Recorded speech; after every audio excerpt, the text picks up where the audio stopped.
We've just come from 2 days campaigning in Scotland, in Glasgow, and I have to say that leaving Glasgow this morning, it was bright sunshine, it was a very hot day, and what's happened? You come to London and it's raining.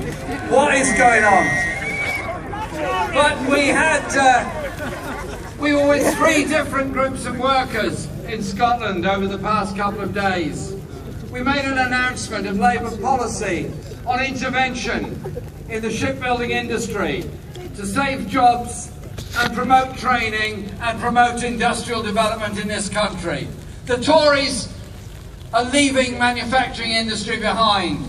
They're replicating everything that Thatcher did in the 1980s when she tried to destroy the manufacturing base of this country. And we were promising that a Labour government would use all the powers of procurement it could in order to invest in industry in this country and to support jobs and skilled jobs and high-paid jobs all over the UK. And we were very proud to work with a group of apprentices there as well. After that, we had a meeting with a big group of construction workers discussing what they're going through, where they have no guarantee of permanent employment, where there is danger on many sites, and where there are attempts by many employers to undercut industry-wide agreements. And the background to all this has been the scandal of blacklisting of trade union activists in the construction industry over many years. And what we said to them was that one of the first announcements of the next Labour government will be an inquiry into Orgreave, an inquiry into blacklisting, an inquiry into the workers are faced in so many places. But at its heart, the treatment of construction workers is something that is a scandal and something that has to be rectified. I want to lead a government that will build 500,000 council homes, that will build so many more homes. To do that, we're going to need a construction industry that is regulated, that has good quality employment, that above all trains the young workers of today for the skills we need of tomorrow. We have a government that is not investing in the young people of the future, is not investing in the training that is necessary. A Labour government will be investing in vocational training, will be saying there is a real parity of esteem between gaining a skill through an apprenticeship or a degree through a university. We need both. We don't need our young people going into debt to get an education. We need our young people getting the skills they need and want. And building those homes that are necessary will do so much good. Provide good quality employment, good quality training, good quality homes, and those children now growing up in damp, overcrowded, expensive, unregulated, private rented housing deserve, need and will get somewhere decent to live.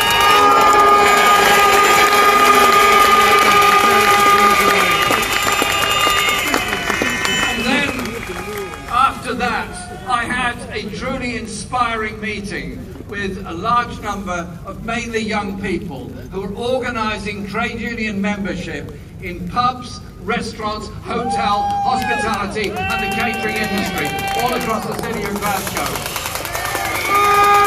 And they put forward their charter, and it's a really basic set of demands.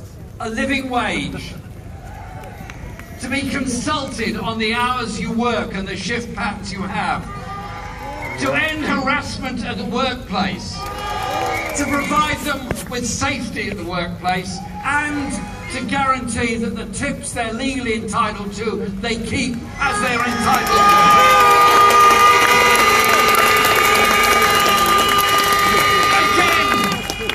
Again, it's a Tory government not interested in rights at work, not interested in the plight of nearly 1 million people on 0 hours contracts who don't know from 1 week to the other how much work they're going to get, what their income is going to be. Imagine what it's like trying to bring up children, not knowing what your income's going to be, and then having a fight over the benefits on the weeks that you don't work, and in some cases losing your home as a result of it. We need a properly regulated labour force in this country to guarantee those rights.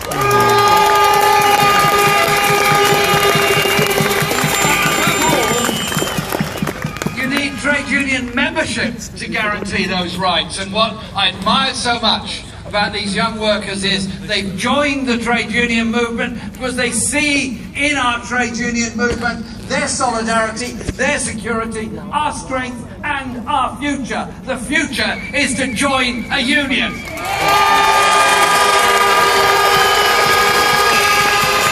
But our movement is, of course, to stand up for people at work, is of course to stand up for decent wages, but it's also a wider social demand that we make. We've had 8 years of neoliberal economics and austerity being imposed on the people of this country. And during those 8 years, real wages have fallen, massive cuts in local government expenditure, as well as an attack on NHS spending. All those public facilities that have been closed all around the country. Those 1 million people waiting for the social care they desperately need. Those young people unable to afford to go to university because they're frightened of the debt they're going to incur at the end of it. Those young people that can't get the training they need and deserve. Those infrastructure projects that have been put on hold or destroyed altogether. All on the altar of austerity, which we were told was necessary and would fix the economic problems of this country. One, it was a political choice, not an economic necessity. And secondly, it has resulted in greater inequality and greater injustice than ever before. They protected the tax havens and cut the spending for those that need public expenditure.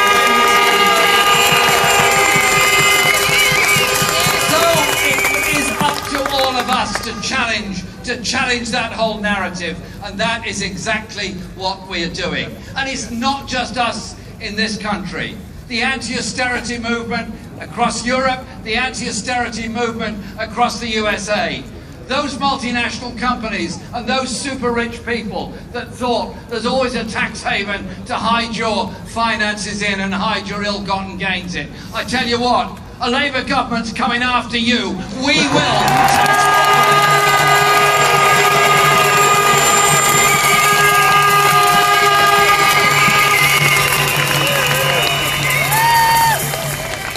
Because what our manifesto said a year ago was, yes, we want to deliver on all these public service promises we're making, but it's also about transforming the way we look at services and look at society. Public ownership, to me, is no longer a dirty word. It's actually something that's very popular. That's why we are pledged to take rail, mail and water back into public ownership.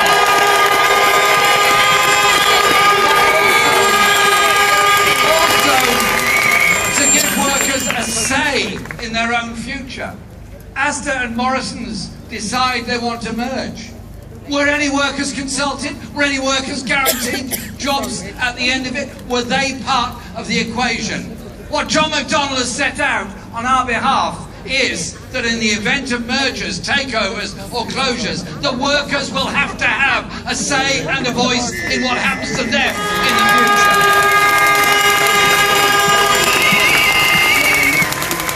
But it's also about our relationship with the rest of the world. We are a country that has to trade with the rest of the world. Our manufacturing industry relies on it. Our food services rely on it, and so much more does as well. So we will be negotiating a tariff-free trade relationship with Europe. We will not be doing a sweetheart trade deal with Donald Trump to destroy working conditions.